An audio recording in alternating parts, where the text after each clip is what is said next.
The Assembly will hear an address by His Excellency Donald Trump, President of the United States of America. I request protocol to escort His Excellency and invite him to address the Assembly.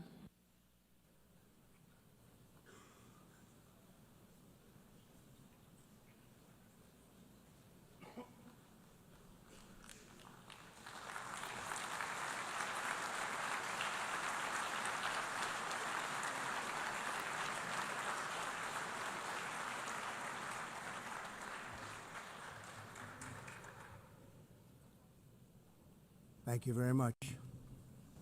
Very much appreciated.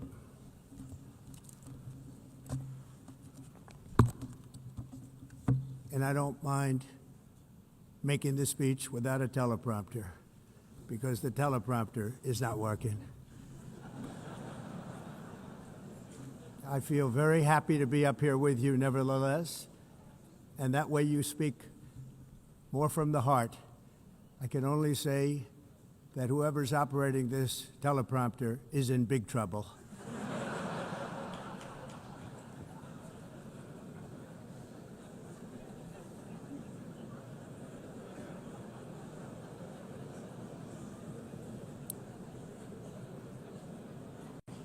Hello, Madam First Lady. Thank you very much for being here.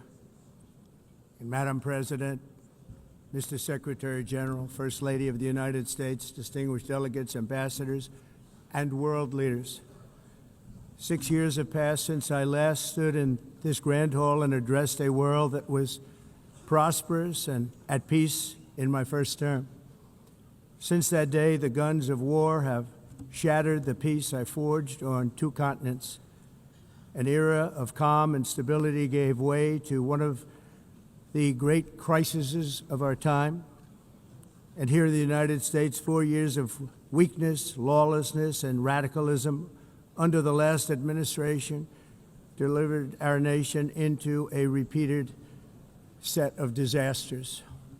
1 year ago, our country was in deep trouble, but today, just 8 months into my administration, we are the hottest country anywhere in the world, and there is no other country even close. America is blessed with the strongest economy, the strongest borders, the strongest military, the strongest friendships, and the strongest spirit of any nation on the face of the earth. This is indeed the golden age of America.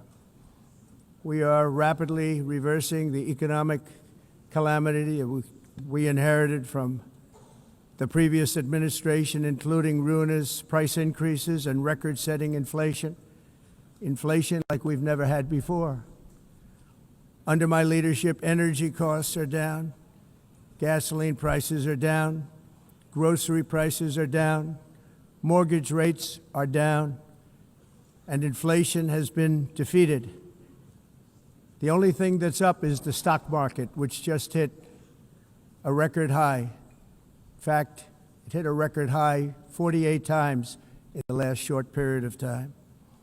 Growth is surging, manufacturing is booming. The stock market, as I said, is doing better than it's ever done. And all of you in this room benefit by that, almost everybody. And importantly, workers' wages are rising at the fastest pace in more than 60 years. And that's what it's all about, isn't it? In 4 years of President Biden, we had less than $1 trillion of new investment into the United States.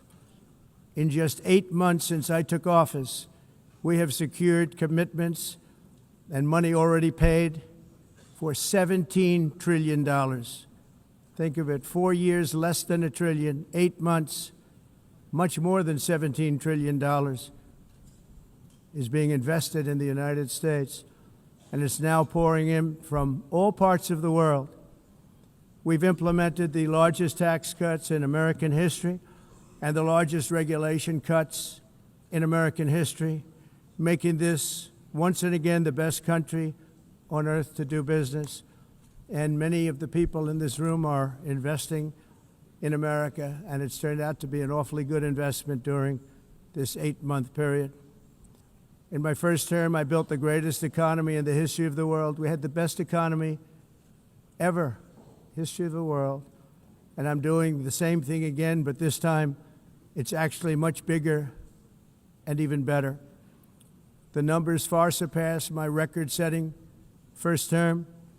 On our southern border, we have successfully repelled a colossal invasion. And for the last 4 months, and that's 4 months in a row, the number of illegal aliens admitted and entering our country has been 0. Hard to believe, because if you look back just a year ago, it was millions and millions of people pouring in from all over the world, from prisons, from mental institutions, drug dealers. All over the world they came. They just poured into our country with the ridiculous open border policy of the Biden administration. Our message is very simple. If you come illegally into the United States, you're going to jail, or you're going back to where you came from, or perhaps even further than that. You know what that means. I want to thank the country of El Salvador for the successful and professional job they've done in receiving and jailing so many criminals that entered our country. And it was under the previous administration that the number became record-setting, and they're all being taken out. We have no choice. And other countries have no choice, because other countries are in the exact same situation with immigration. It's destroying your country, and you have to do something about it. On the world stage, America is respected again like it has never been respected before. You think about 2 years ago, 3 years ago, 4 years ago, or 1 year ago, we were a laughingstock all over the world. At the NATO summit in June, virtually all NATO members formally committed to increase defense spending, at my request, from 2% to 5% of GDP, making our alliance far stronger and more powerful than it was ever before. In May, I traveled to the Middle East to visit my friends and rebuild our partnerships in the Gulf and those valued relationships with Saudi Arabia, Qatar, and the UAE, and other countries are now, I believe, closer than ever before. My administration has negotiated one historic trade deal after another, including with the United Kingdom, the European Union, Japan, South Korea, Vietnam, Indonesia, the Philippines, Malaysia, and many, many others. Likewise, in a period of just 7 months, I have ended 7 unendable wars. They said they were unendable. You're never going to get them solved. Some were going for 31 years, 2 of them, 31, think of it, 31 years. One was 36 years. One was 28 years. I ended 7 wars. And in all cases, they were raging with countless thousands of people being killed. This includes Cambodia and Thailand, Kosovo and Serbia, the Congo and Rwanda, a vicious, violent war that was, Pakistan and India, Israel and Iran, Egypt and Ethiopia, and Armenia and Azerbaijan. It included all of them. No president or prime minister, and for that matter, no other country has ever done anything close to that. And I did it in just 7 months. It's never happened before. There's never been anything like that. I'm very honored to have done it. It's too bad that I had to do these things instead of the United Nations doing them. And sadly, in all cases, the United Nations did not even try to help in any of them. I ended 7 wars, dealt with the leaders of each and every one of these countries, and never even received a phone call from the United Nations offering to help in finalizing the deal. All I got from the United Nations was an escalator that on the way up stopped right in the middle. If the First Lady wasn't in great shape, she would have fallen, but she's in great shape. We're both in good shape. We both stood. And then a teleprompter that didn't work. These are the two things I got from the United Nations, a bad escalator and a bad teleprompter. Thank you very much. And by the way, it's working now. It just went on. Thank you. I think I should just do it the other way. It's easier. Thank you very much. I didn't think of it at the time because I was too busy working to save millions of lives. That is the saving and stopping of these wars. But later I realized that the United Nations wasn't there for us. They weren't there. I thought of it really after the fact, not during these negotiations, which were not easy. That being the case, what is the purpose of the United Nations? The UN has such tremendous potential. I've always said it. It has such tremendous, tremendous potential, but it's not even coming close to living up to that potential. For the most part, at least for now, all they seem to do is write a really strongly worded letter and then never follow that letter up. It's empty words, and empty words don't solve war. The only thing that solves war and wars is action. Now, after ending all of these wars and also earlier negotiating the Abraham Accords, which is a very big thing for which our country received no credit, never receives credit. Everyone says that I should get the Nobel Peace Prize for each one of these achievements.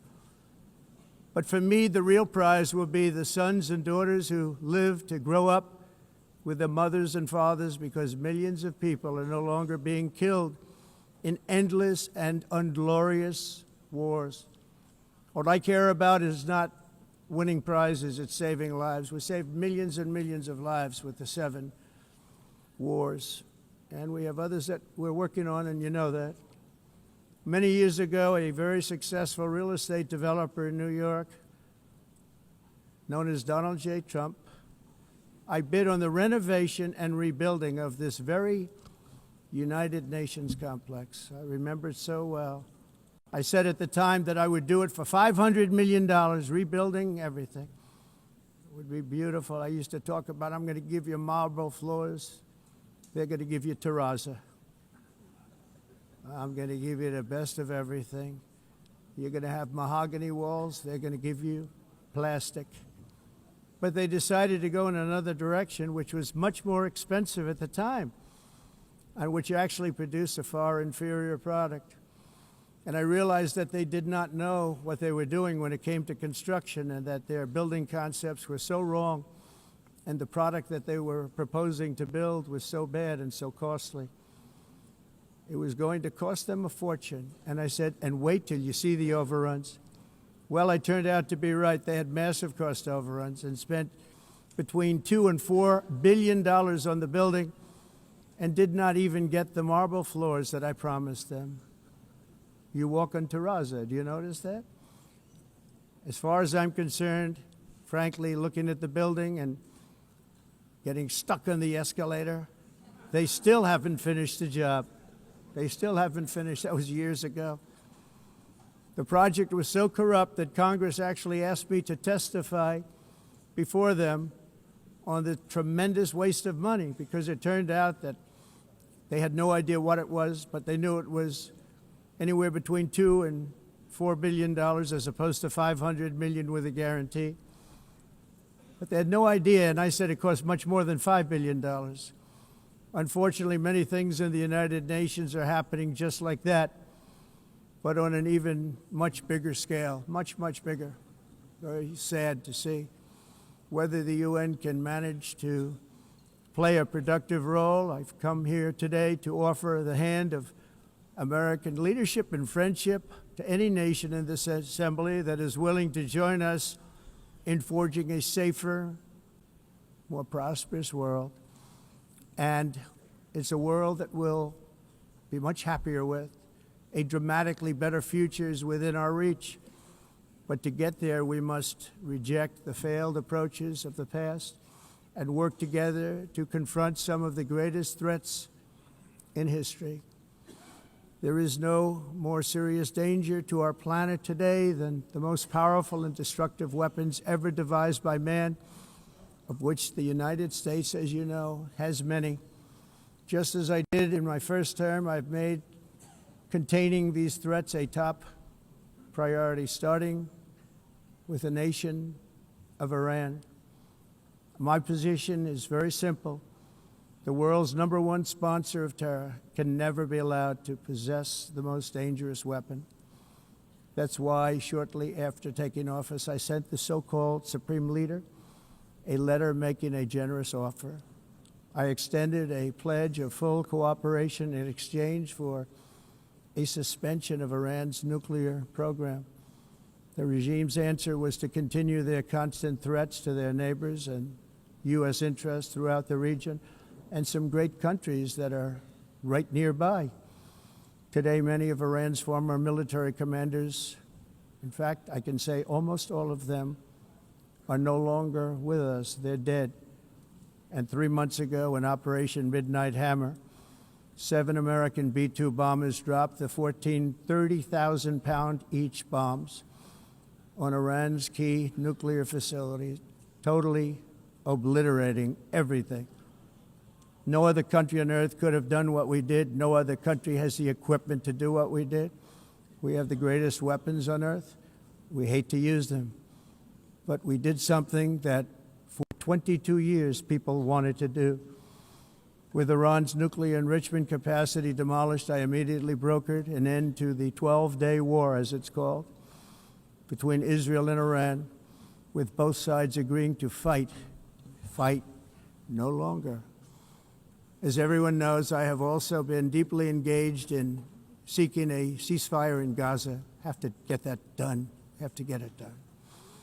Unfortunately, Hamas has repeatedly rejected reasonable offers to make peace.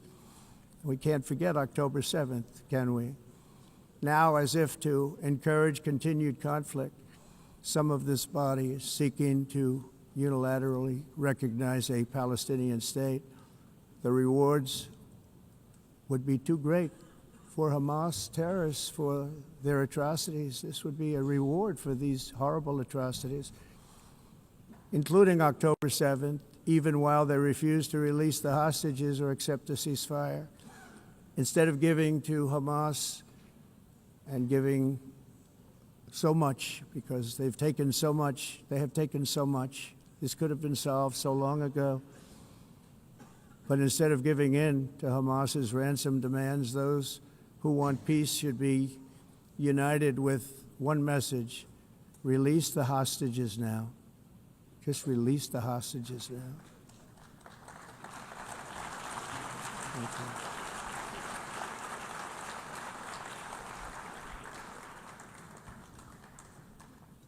Thank you. As we have got to come together, and we will come together, got to get it done. We have to stop the war in Gaza immediately. We have to stop it. We have to get it done. We have to negotiate, immediately have to negotiate peace. We got to get the hostages back. We want all 20 back. We don't want 2 and 4. As you know, I got, along with Steve Witkoff and others that helped us, Marco Rubio, we got most of them back. We were involved in all of them. But I always said the last 20 are going to be the hardest, and that's exactly what happened. We have to get them back now. We don't want to get back 2, and then another 2, and then 1, and then 3, have this process. No, we want them all back, and we want the actually 38 dead bodies back, too. Those parents came to me, and they want them back, and they want them back very quickly and very badly. As though they were alive, they want them. They want them every bit as much as if their son or daughter were alive. I've also been working relentlessly, stopping the killing in Ukraine. I thought that would be, of the 7 wars that I stopped, I thought that would be the easiest because of my relationship with President Putin, which had always been a good one. I thought that was going to be the easiest one. But you know, in war, you never know what's going to happen. There are always lots of surprises, both good and bad. Everyone thought Russia would win this war in 3 days, but it didn't work out that way. It was supposed to be just a quick little skirmish. It's not making Russia look good. It's making them look bad. No matter what happens from here on out, this was something that should have taken a matter of days, certainly less than a week, and they've been fighting for 3.5 years and killing anywhere from 5,000 to 7,000 young soldiers, mostly soldiers, on both sides, every single week, from 5,000 to 7,000 dead young people, and some in cities, much smaller numbers, where rockets are shot, where drones are dropped. This war would never have started if I were president. This was a war that should have never happened. It shows you what leadership is, what bad leadership can do to a country. Look what happened to the United States, and look where we are right now in just a short period of time. The only question now is how many more lives will be needlessly lost on both sides. China and India are the primary funders of the ongoing war by continuing to purchase Russian oil. But inexcusably, even NATO countries have not cut off much Russian energy and Russian energy products, which, as you know, I found out about 2 weeks ago, and I wasn't happy. Think of it. They're funding the war against themselves. Who the hell ever heard of that one? In the event that Russia is not ready to make a deal to end the war, then the United States is fully prepared to impose a very strong round of powerful tariffs, which would stop the bloodshed, I believe, very quickly. But for those tariffs to be effective, European nations, all of you are gathered here right now, would have to join us in adopting the exact same measures. I mean, you're much closer to this. We have an ocean in between. You're right there. And Europe has to step it up. They can't be doing what they're doing. They're buying oil and gas from Russia while they're fighting Russia. It's embarrassing to them, and it was very embarrassing to them when I found out about it, I can tell you that. They have to immediately cease all energy purchases from Russia. Otherwise, we're all wasting a lot of time. So I'm ready to discuss this. We're going to discuss it today with the European nations, all gathered here. I'm sure they're thrilled to hear me speak about it, but that's the way it is. I like to speak my mind and speak the truth. As we seek to reduce the threat of dangerous weapons today, I'm also calling on every nation to join us in ending the development of biological weapons once and for all. And biological is terrible, and nuclear is even beyond, and we include nuclear in that. We want to have a cessation of the development of nuclear weapons. We know, and I get to view it all the time. Sir, would you like to see? And I look at weapons that are so powerful that we just can't ever use them. If we ever use them, the world literally might come to an end. There would be no United Nations to be talking about. There would be no nothing. Just a few years ago, reckless experiments overseas gave us a devastating global pandemic. Yet despite that worldwide catastrophe, many countries are continuing extremely risky research into bioweapons and man-made pathogens. This is unbelievably dangerous. To prevent potential disasters, I'm announcing today that my administration will lead an international effort to enforce biological weapons convention, which is going to be meeting with the top leaders of the world by pioneering an AI verification system that everyone can trust. Hopefully the UN can play a constructive role, and it will also be one of the early projects under AI. Let's see how good it is, because a lot of people are saying it could be one of the great things ever, but it also can be dangerous, but it can be put to tremendous use and tremendous good, and this would be an example of that. Not only is the UN not solving the problems it should, too often, it's actually creating new problems for us to solve. The best example is the #1 political issue of our time, the crisis of uncontrolled migration. It's uncontrolled. Your countries are being ruined. The United Nations is funding an assault on Western countries and their borders. In 2024, the UN budgeted $372 million in cash assistance to support an estimated 624,000 migrants journeying into the United States. Think of that. The UN is supporting people that are illegally coming into the United States, and then we have to get them out. The UN also provided food, shelter, transportation, and debit cards to illegal aliens. Can you believe that? On the way to infiltrate our southern border. Millions of people came through that southern border. Just a year ago, millions and millions of people were pouring in, 25 million altogether over the 4 years of the incompetent Biden administration. And now we have it stopped, totally stopped. In fact, they're not even coming anymore because they know they can't get through. But what took place is totally unacceptable. The UN is supposed to stop invasions, not create them and not finance them. In the United States, we reject the idea that mass numbers of people from foreign lands can be permitted to travel halfway around the world, trample our borders, violate our sovereignty, cause unmitigated crime, and deplete our social safety net. We have reasserted that America belongs to the American people, and I encourage all countries to take their own stand in defense of their citizens as well. You have to do that because I see it. I'm not mentioning names. I see it, and I can call every single one of them out. You're destroying your countries. They're being destroyed. Europe is in serious trouble. They've been invaded by a force of illegal aliens like nobody's ever seen before. Illegal aliens are pouring into Europe. Nobody is ever, and nobody's doing anything to change it, to get them out. It's not sustainable. And because they choose to be politically correct, they're doing just absolutely nothing about it. And I have to say, I look at London where you have a terrible mayor, terrible, terrible mayor. And it's been so changed, so changed. Now they want to go to Sharia law. But you're in a different country. You can't do that.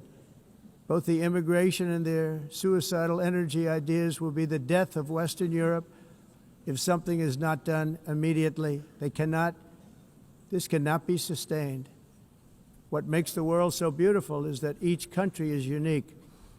But to stay this way, every sovereign nation must have the right to control their own borders. You have the right to control your borders, as we do now, and to limit the sheer numbers of migrants entering their countries and paid for by the people of that nation that were there and that built that particular nation at the time.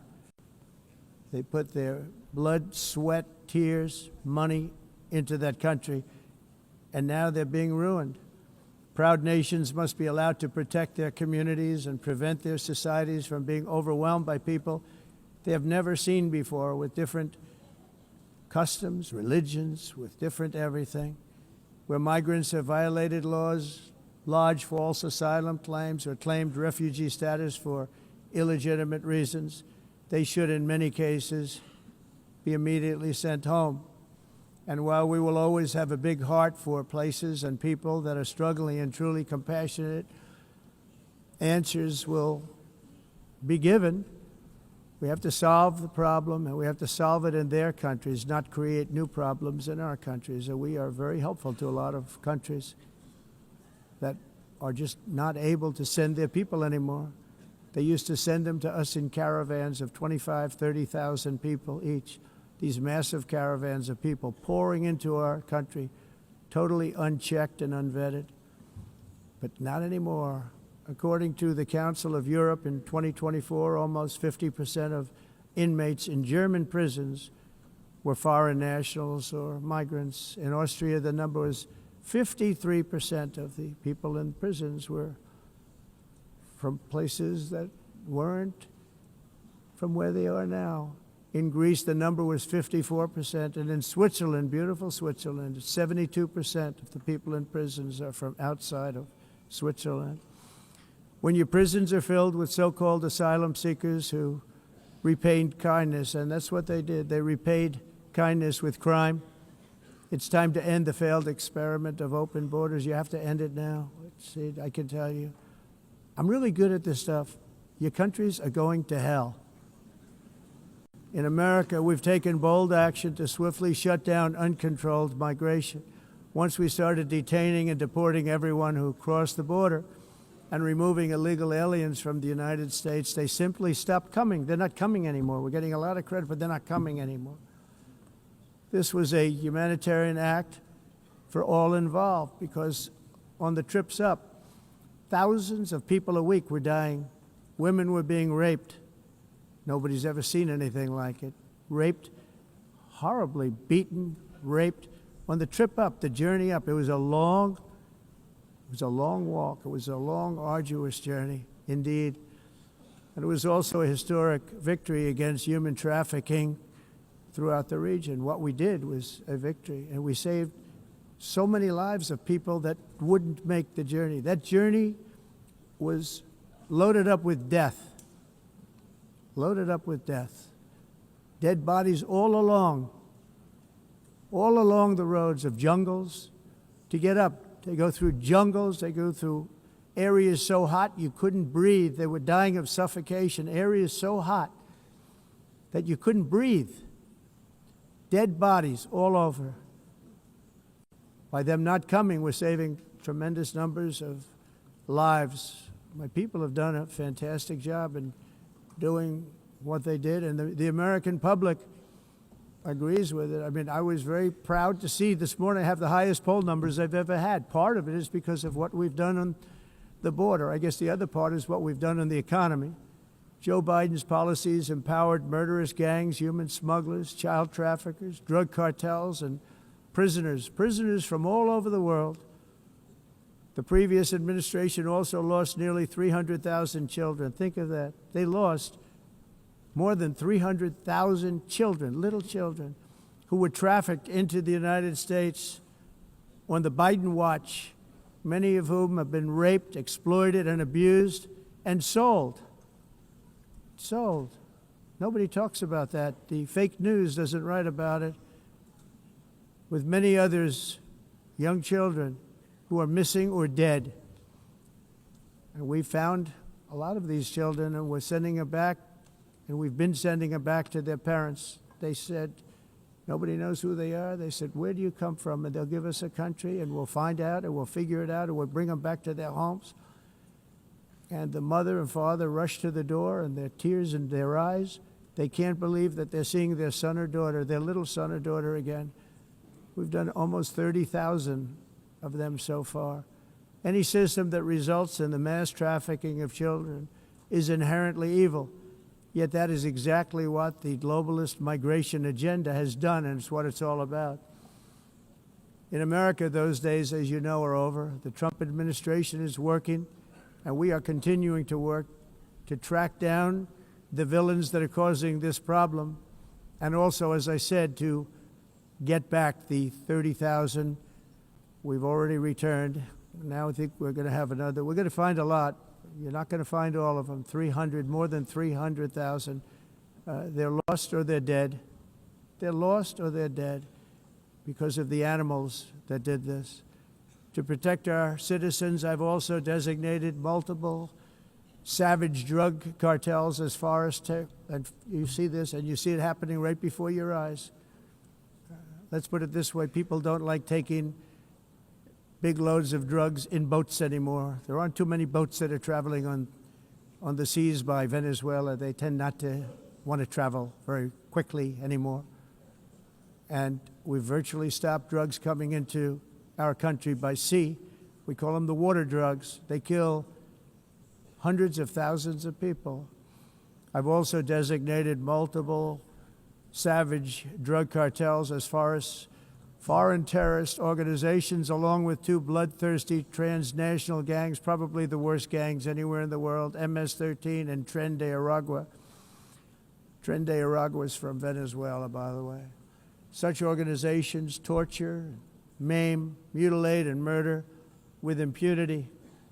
They're the enemies of all humanity. And for this reason, we've recently begun using the supreme power of the United States military to destroy Venezuela terrorists and trafficking networks led by Nicolas Maduro. To every terrorist thug smuggling poisonous drugs into the United States of America, please be warned that we will blow you out of existence. That's what we're doing. We have no choice. Can't let it happen. They're destroying I believe we lost 300,000 people last year to drugs, 300,000. Fentanyl and other drugs.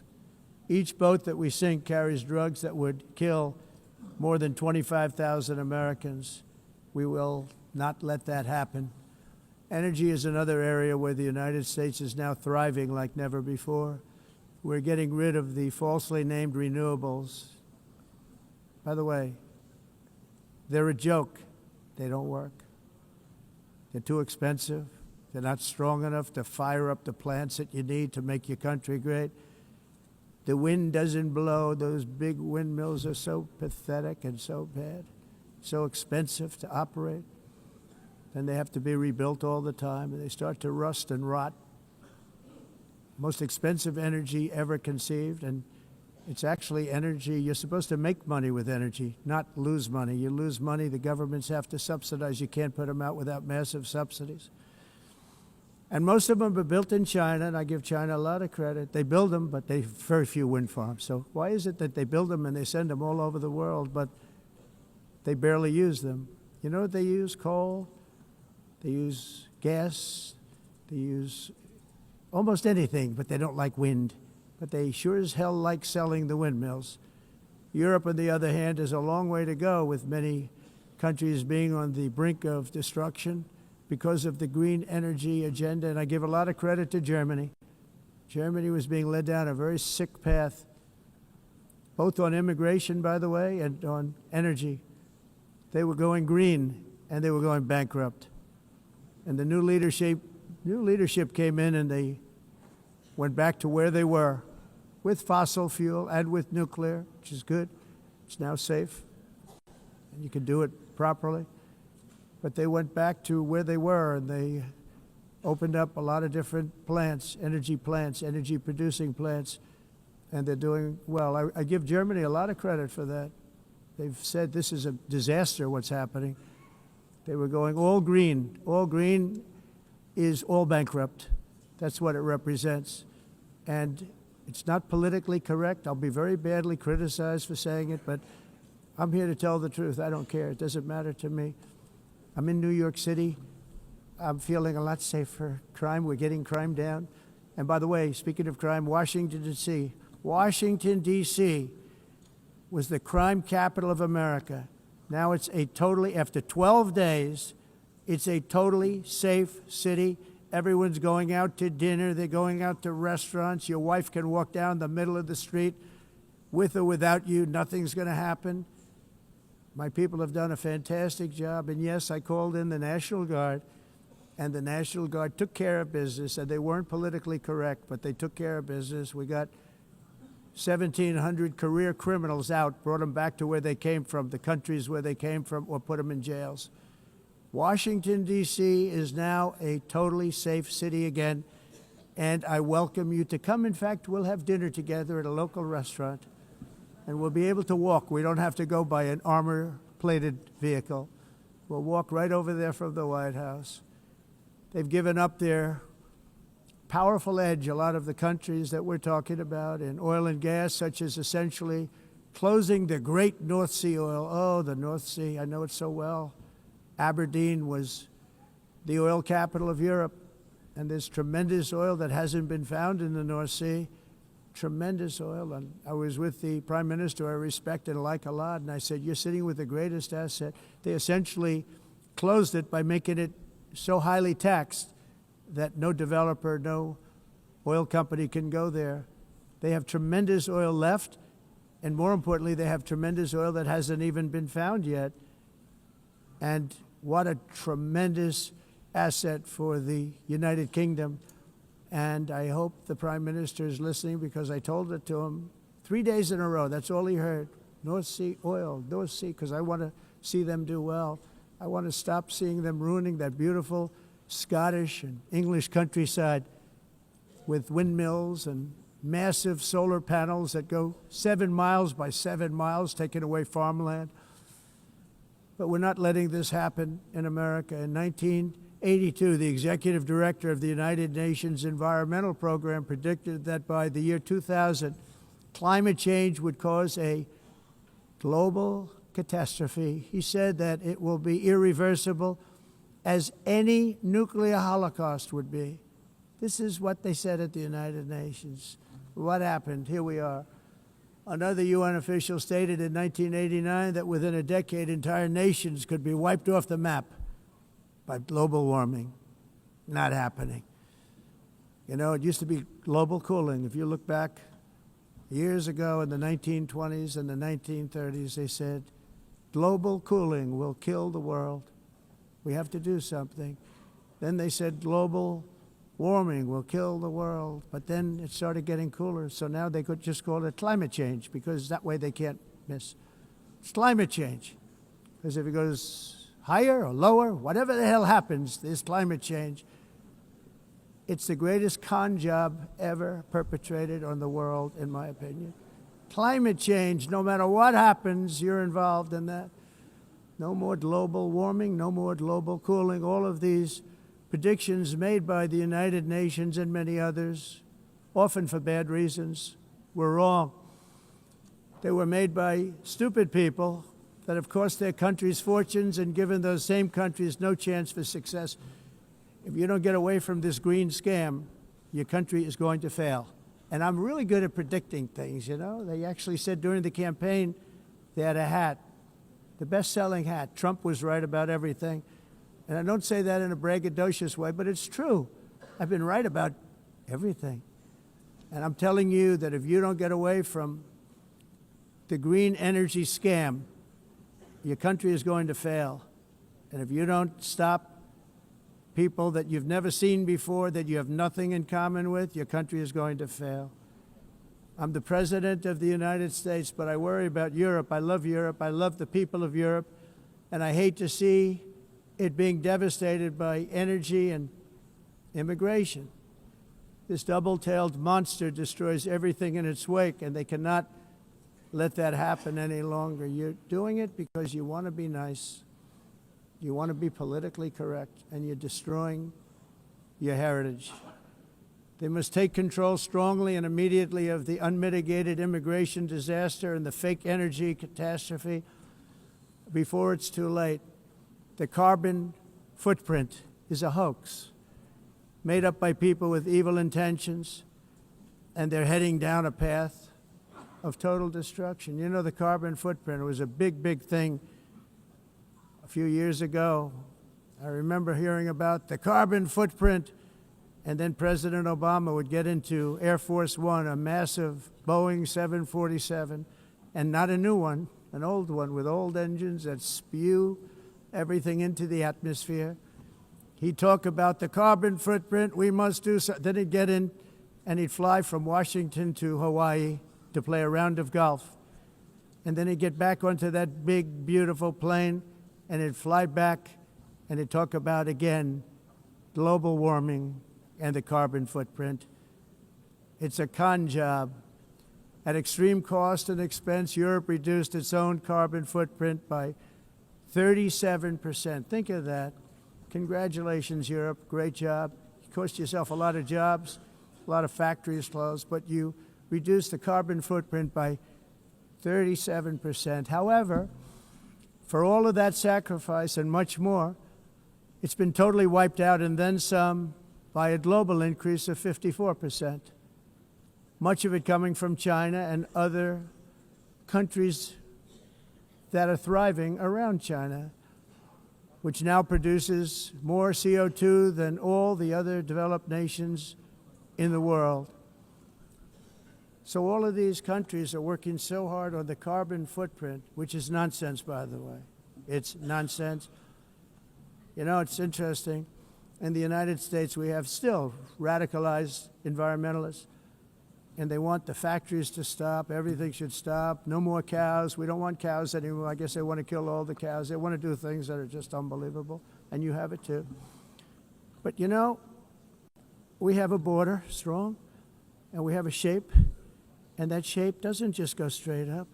That shape is amorphous when it comes to the atmosphere. And if we had the most clean air, and I think we do, we have very clean air. We have the cleanest air we've had in many, many years. But the problem is that other countries, like China, which has air that's a little bit rough, it blows And no matter what you're doing down here, the air up here tends to get very dirty because it comes in from other countries where their air isn't so clean. And the environmentalists refuse to acknowledge that. Same thing with garbage. In Asia, they dump much of their garbage right into the ocean. And over about a 1 week and 2 week journey, it flows right past Los Angeles. You've seen it. Massive amounts of garbage, almost too much to do anything about, flowing past Los Angeles, past San Francisco, and then somebody will get in trouble because he dropped a cigarette on the beach. The whole thing is crazy. The primary effect of these brutal green energy policies has not been to help the environment, but to redistribute manufacturing and industrial activity from developed countries that follow the insane rules that are put down to polluting countries that break the rules and are making a fortune. They're making a fortune. European electricity bills are now 4 to 5 times more expensive than those in China, and 2 to 3 times higher than the United States. And our bills are coming way down. You probably see that our gasoline prices are way down. You know, we have an expression, drill, baby, drill, and that's what we're doing. We're going to be much lower in a year from now. But they've come way down over the last year. As a result, every air conditioner is like very uncommon to see one in some of these countries because the electric costs are so high. So while the U.S. has approximately 1,300 heat-related deaths annually, that's a lot, Europe loses more than 175,000 people to heat deaths each year because the costs are so expensive you can't turn on an air conditioner. What is that all about? That's not Europe. That's not the Europe that I love and know. All in the name of pretending to stop the global warming hoax. The entire globalist concept of asking successful industrialized nations to inflict pain on themselves and radically disrupt their entire societies must be rejected completely and totally, and it must be immediate. That's why in America I withdrew from the fake Paris Climate Accord, where, by the way, America was paying so much more than every country. Others weren't paying. China didn't have to pay until 2030.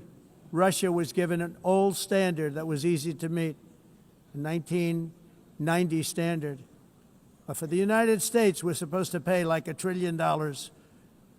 And I said, this is another scam. The fact is, the United States has been taken advantage of by the world for many, many years, but not any longer, as you probably noticed. I unleashed massive energy production and signed historic executive orders to hunt for oil, but we don't have to do much hunting because we have the most oil of any nation anywhere, oil and gas in the world. And if you add coal, we have the most of any nation in the world. Clean, I call it clean, beautiful coal. You can do things today with coal that you couldn't have done 10 years ago, 15 years. So I have a little standing order in the White House. Never use the word coal, only use the words clean, beautiful coal. Sounds much better, doesn't it? But we stand ready to provide any country with abundant, affordable energy supplies if you need them, when most of you do. We're proudly exporting energy all over the world. We're now the largest exporter. In the United States, we want trade and robust commerce with all nations, everybody. We want to help nations. We're going to help nations. But it must also be fair and reciprocal. The challenge with trade is much the same with climate. The countries that followed the rules, all their factories have been plundered. It's really sad to watch. They've been broken.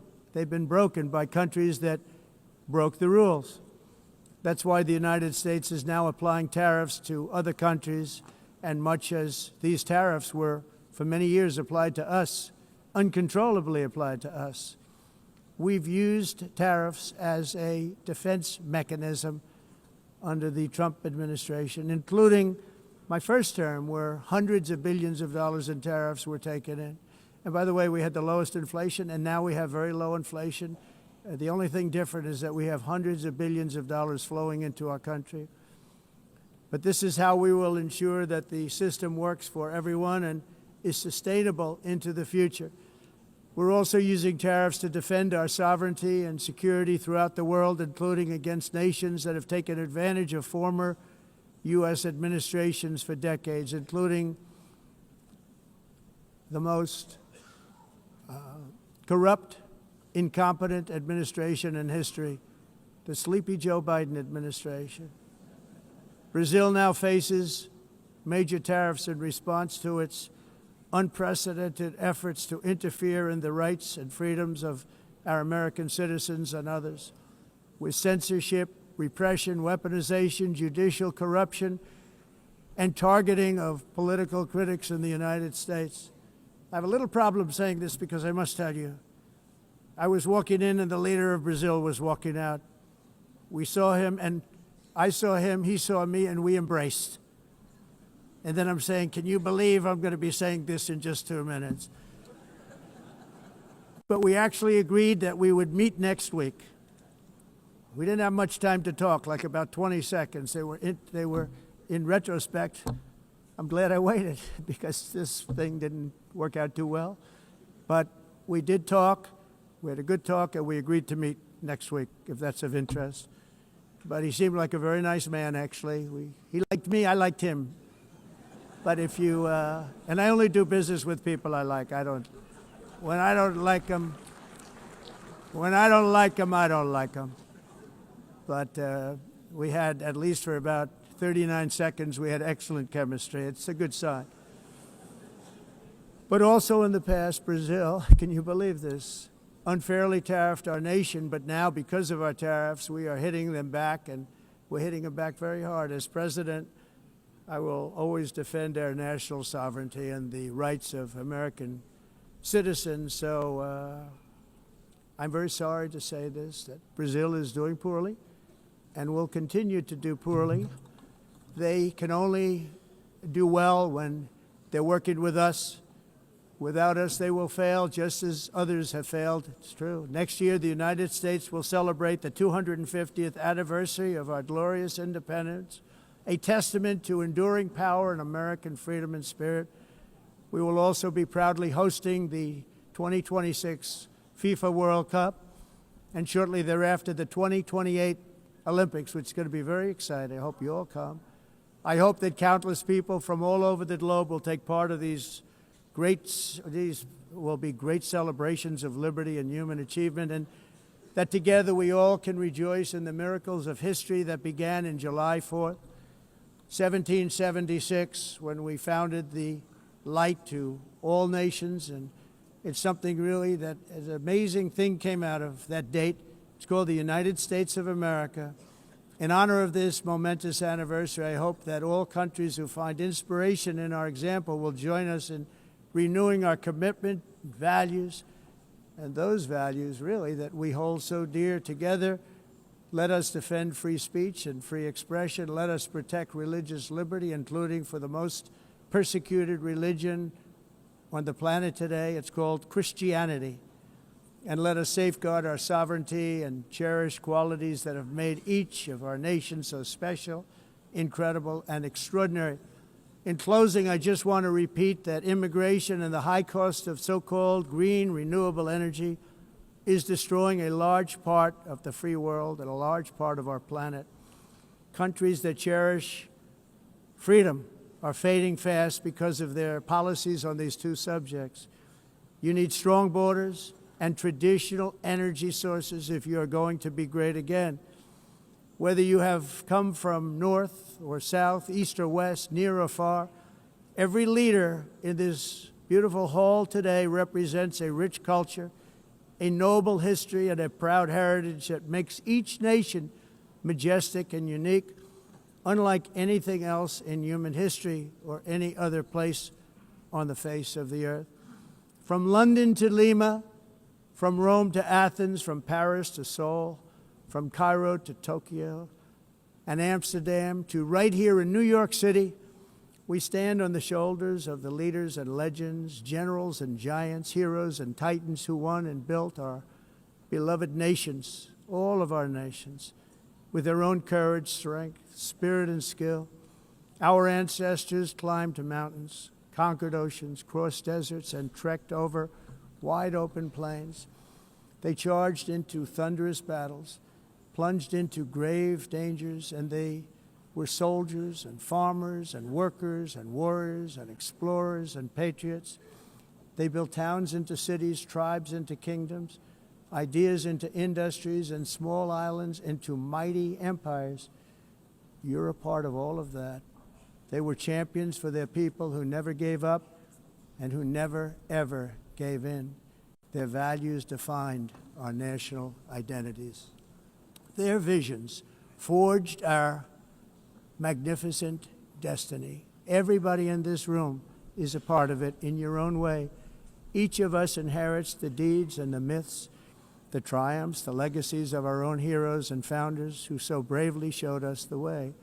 Our ancestors gave everything for homelands that they defended with pride, with sweat, with blood, with life, and with death. Now the righteous task of protecting the nations that they built belongs to each and every one of us.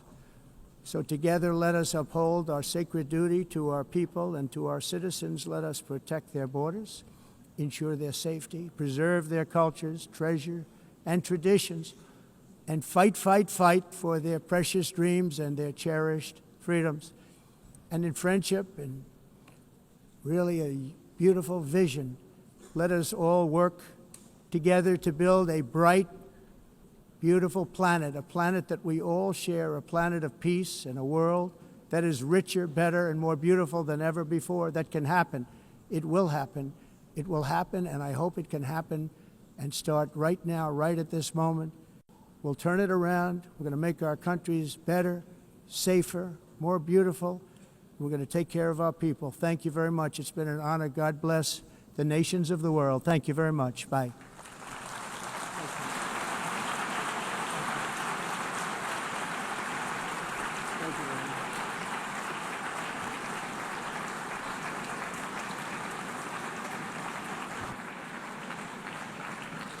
On behalf of the Assembly, I wish to thank the President of the United States,